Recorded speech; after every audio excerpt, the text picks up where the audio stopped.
এই তালিকাখনত নিৰ্বাচনী কামত নিযুক্তি বিভিন্ন বিষয়া কৰ্মচাৰীসকলৰ বাবে দিয়া হাৰসমূহৰ বিষয়ে উল্লেখ কৰা হৈছে।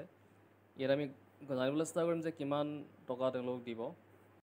ইয়াতে আপোনালোকে দেখা পাইছে চিৰিয়েল নাম্বাৰবিলাক আৰু designation of officers official minimum rate of remuneration in তেওঁলোকৰ কিমান টকা তেওঁলোক দিব।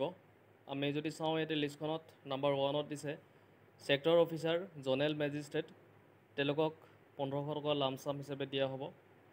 নাম্বাৰ 2ত দিছে প্ৰিজাইডিং অফিচাৰ্ছ কাউণ্টিং ছুপাৰভাইজাৰ তেওঁলোকক 350 টকা পাৰ ডে দিয়া হ'ব। তাৰপিছত আহিছে পুলিং অফিচাৰ্ছ কাউণ্টিং এছিষ্টেণ্ট তেওঁলোকক 250 টকা পাৰ ডে দিয়া হ'ব।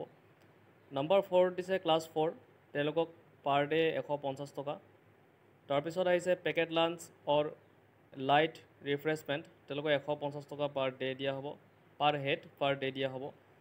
তাৰপিছত আহিলে 6 নম্বৰত video' surveillance video' viewing team accounting টিং এক্সপাৰ্টিং। তাৰপিছত আহিলে control room and cell centre staff media certification and monitoring committee flying squad এনেকৈ আপোনালোক দেখিছে। আৰু তেওঁলোকক দিয়া হ'ব ক্লাছ 3 দিছে ইয়াতে, ক্লাছ 1 to 2 দিয়া হৈছে 1200 লামচাম আৰু ক্লাছ 3 দিয়া হৈছে 1000 লামচাম।